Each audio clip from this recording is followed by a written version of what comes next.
네, 안녕하세요. 맥머니 김동영 파트너입니다. 네, 오늘은 2022년 1월 4일 새로운 한 해의 시장이 열려서 지속적으로 아직까지는 견조한 모습을 보이고 있는 상황입니다. 자, 우리 투자자분들 그리고 시청자분들 지금쯤이면 고민하실 것이 아마도 작년부터 계속 이어져 왔던 그런 주도주들, 저희 소위 말하는 메타버스 여러 가지 K 컨텐츠들 이런 주식들 지속적으로 따라가야 되는지, 아니면 2022년 새롭게 다른 섹터를 좀 연구해서 그런 새로운 섹터에 투자하시거나 아니면 새로운 종목들을 발굴하셔야 되는지, 이런 많은 갈림길에 있으신 상황일 거로 생각이 되는데요. 우선은 제 판단은 2021년부터 이어지는 그 추세가 갑자기 훼손되지는 않겠지만, 아무래도 이제 새로운 한 해가 시작되었으니까 새로운 섹터에서 우선 다른 투자자분들께서 아직까지는 크게 관심 가지지 않는 섹터 중에서 성장 가능성이 높은 섹터군 미리 선침해 하신다면, 올 한 해 혹시 작년에 수익이 부진하셨거나 아니면 작년에도 좋으셨던 분들은 지속 좋을 수 있을 것 같고, 작년에 조금 부진하셨던 분들은 방송 보시면서 여러 가지 좀 좋은 정보 받아가시면 좋으실 것 같습니다. 자, 우선은 제가 2022년도 시장을 살펴봤을 때 가장 주목해서 봐야 될 섹터 중에 하나는 단연 우주 항공 섹터라고 보고 있습니다. 자, 우리 시청자분들 그리고 구독자분들, 지금 사실은 2021년도에 보시면 지금 저희가 하반기쯤에 누리호 발사체 발사가 있어서 한번 이벤트는 있었는데, 그 이후로 좀 실망 매물들이 많이 나와서 사실은 우주 항공에 보유하신 분들은 좀 재미가 없는 섹터다 이렇게 느끼실 것 같고, 그리고 아직까지는 관심을 대부분 가지지 않는 섹터이기 때문에 왜 갑자기 뜬금없이 우주 항공 섹터를 말하느냐 이렇게 말씀하실 수도 있을 것 같습니다. 그렇지만 시장에서 우선은 우리가 관심이 없다 하더라도 최근의 움직임 바라보시면 여러 가지 기대감이 증폭되고 있는 상황으로 보이긴 합니다. 작년 12월부터 꾸준히 우상향하면서 시장보다 더 좋은 수익률을 지금 나타나기 시작을 했거든요. 그 가장 큰 이유가 뭘까? 우선 지금부터 이유에 대해서 파악을 해보도록 하겠습니다. 2021년 우주 항공 섹터 하면 사실은 이벤트가 하나였습니다. 사실은 시장에서 여러 가지 이제 밸류에이션 논리도 있겠지만 성장주들이 움직이는 데 있어서 이벤트만큼 또 확실한 부분이 없지 않겠습니까? 이벤트 전에 선침해를 해두었다가, 주식은 아시죠? 뉴스에 팔아라. 네, 이벤트가 나오면 이제 파시는 그런 매도 전략도 굉장히 유효할 것 같은데요.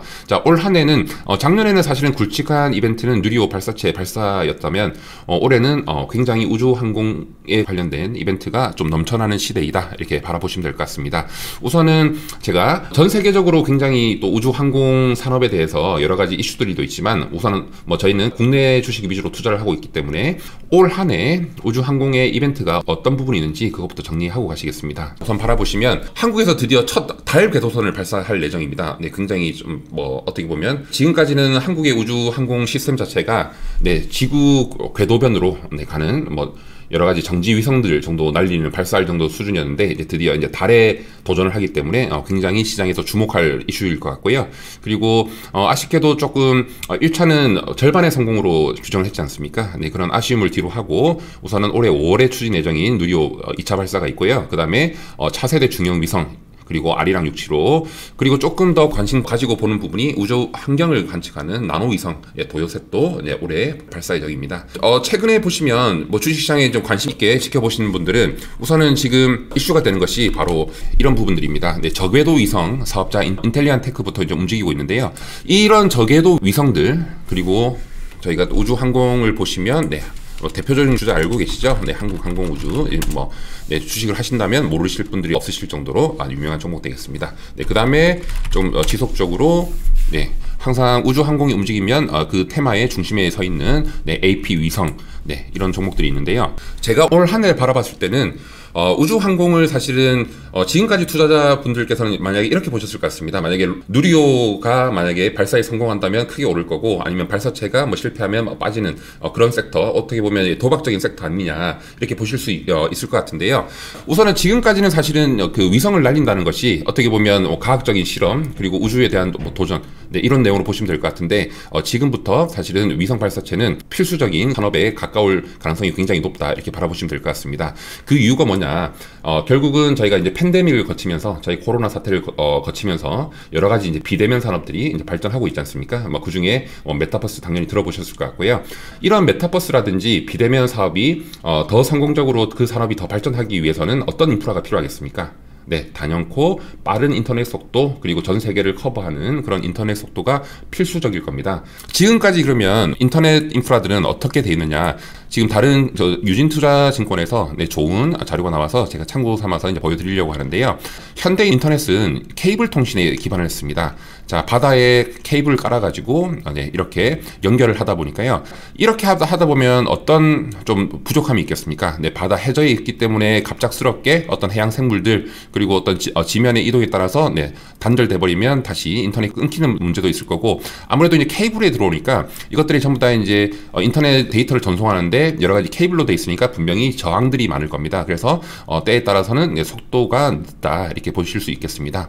이런 단점을 바로 해결해 주는 것이 바로 저궤도 위성통신입니다. 위성통신이라는 여러 가지 원리라든지 이런 것들은 지금 이제 여러 가지 그 증권사에서 워낙 잘 설명해 주고 있기 때문에 제가 간추려서 말씀드리자면, 결국은 지구하고 낮은 고도에 많은 저궤도 위성을 띄어서 이렇게 인터넷이라든지 통신 시스템의 어떤 전파를 이동시키면 어떤 현상이 발생하겠습니까? 케이블로 가면 굉장히 저항이 많은데 이 영역대는 지구를 벗어나면 어떤 영역대입니까? 바로 진공 상태입니다. 아무런 저항이 없다는 것이죠. 그렇기 때문에 굉장히 빠른 속도 구현이 가능하다. 그렇기 때문에 메타버스라든지 현대 첨단 어떤 산업들의 개발을 위해서는 무조건 필수 불가결하게 이제는 우주항공, 특히 저궤도 위성이라든지 여러 가지 우주항공 시스템, 특히 통신에 관련된 어떤 기술 축적의 노하우를 가진 업체들을 굉장히 유심해서 살펴보셔야 된다. 이렇게 말씀드리고, 부가적으로 2022년도에는 2021년도와 어떻게 보면 상대적으로 비교할 수 없을 정도로 굉장히 우주 산업에 많은 이벤트들이 쏠려 있다. 이렇게 바라보시면 될 것 같습니다. 이런 상황에서 사실은 정부도 가만히 있을 수는 없겠죠. 최근에 과학기술정보통신부에서 나온 보도자료 한번 살펴드리겠습니다. 우선은 이 보도자료를 보시면서 어떤 부분을 좀 유심히 보시면 되냐면, 결국은 우리 미래 기술 강국으로 가기 위해서 정부에서 어느 쪽으로 지원을 하느냐. 자, 맨 처음에 보도자료의 가장 큰 헤드라인에 보이시죠? 우주 항공 위성에 대해서 이렇게 제가 아까 말씀드린 그 내용들을 그대로 정리하고 있고, 여기 들어왔다는 것은 결국은 어떻습니까? 결국은 정부에서 밀어주는 투자를 하겠다. 보시죠? 이렇게 2022년 신규로 1,727억 원 그리고 73억 등 여러 가지 지원을 해주겠다. 결국은 향후 우리나라에서도 우주 항공 사업에 대해서 지속적으로 이렇게 나와 있죠. 우주 시대를 준비하기 위해서 기술 경쟁력을 확보하겠다.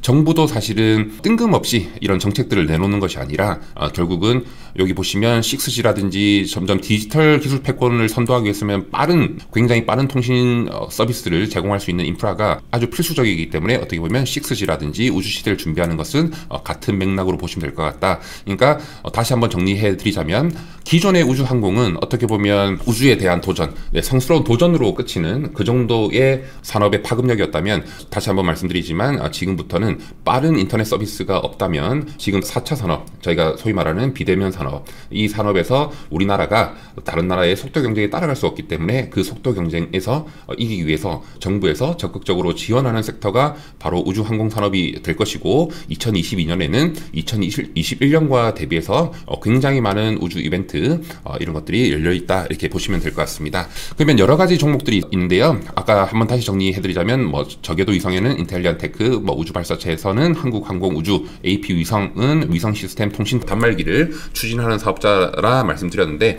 제가 가장 유심히 봐야 될 업체 하나를 고르라 하면 단연코 AP 위성을 말씀드리겠습니다. 아까 말씀드린 것처럼 우주 항공 산업 자체가 결국은 우리의 꿈이 달을 가본다든지 화성을 가본다든지 이것은 굉장히 먼 미래의 이야기일 수 있지만, 지금 항공 우주 산업이 제가 판단했을 때는 가장 우리 사회에 필요한 것들이 바로 빠른 통신의 시스템을, 인프라를 정착시켜 주는 데 있어서 가장 필수적인 섹터 산업 중에 하나이기 때문에 이런 통신 쪽으로 사업의 포트폴리오를 잘 짜고 있는 AP 위성에 대해서 눈여겨 지속적으로 보셔야 된다 말씀드리고 싶습니다. 우선은 AP 위성에 대해서 말씀드리자면, 아리랑 위성 1호 개발을 책임졌던 유장수 대표와 기존에 현대전자가 있었습니다. SK하이닉스 전신이죠. 거기 위성사업부 연구원들이 주축으로 돼서 2000년에 설립되어서 꾸준히 위성통신 단말기 수출이라든지 여러 가지 기술 플랫폼을 가진 업체들입니다. 우선은 지금 제가 말씀드린 것처럼 2월달부터 해서 계속 지속적으로 올 한 해는 계속적으로 우주항공에 어떤 이벤트가 있는데 동사는 그 모든 그 이벤트에 한 가지씩은 전부 다 걸려 있는 상황입니다. 우선은 아까 말씀드린 그 달 탐사선 있지 않습니까? 네, 달 탐사선에서도 데이터 처리 장치가 들어가는 상황이고요. 그리고 차세대 중형 위성, 아까 전에 말씀드린 차세대 중형 위성 2호, 이것이 바로 2022년 2월 달에 발사 예정인데 우선은 AP 위성의 표준 탑재 컴퓨터가 이 위성에 좀 들어가 있는 상황입니다. 그렇기 때문에 2월부터 빠르게 치고 나올 수 있는 이 차세대 중형 2호, 이 2월 달에 발사 이때부터 만약에 발사가 성공적이라면 AP 위성의 주가는 한 레벨 더 올라가서 평가받을 수 있으니까요. 우선은 지금 1월 달 시장부터 AP 위성이 밀릴 때마다 저가 매수를 좀 해두시면 분명히 2월 달에 한번 기대를 해보실 수 있겠다. 그리고 넓게는 우주의 항공 시대는 이제는 어떻게 보면 과학적인 도전이 아니라 우리 삶에 필수적으로 성장해야 되는 그런 섹터이기 때문에 좀 중장적인 흐름 가져가 보겠다 이렇게 하시는 분들은 함께 투자해 보셔도 좋을 것 같습니다.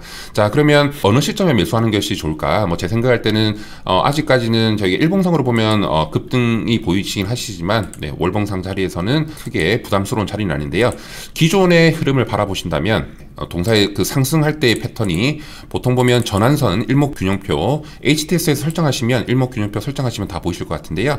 일목균형표 전환선을 타면서 올라갈 가능성이 굉장히 높은 종목입니다. 그렇기 때문에 지금 금일 현재 전환선 가격 14,000원대 초반에 있기 때문에 우선은 14,000원대 초반에 1차 매수 가져가 보시고요. 하단부의 그 지지는 기준선 13,000원대 있으니까 제 생각할 때는 14,000원대 초반 혹은 13,000원대 초반에 매수하셔가지고 큰 지지 라인은 12,000원대 기존에 어떻게 보면 행보하면서 자리를 잡아줬던 이 매물대 깨지면 손절하시고 그 이상에서는 좀 꾸준히 가져가시는 전략으로 한 해 가져가 보신다면 AP 위성 충분히 가능성 있는 종목이니까요. 지금 시청해주시는 구독자분들, 시청자분들도 관심 깊게 가져가 보시기를 부탁드리겠습니다.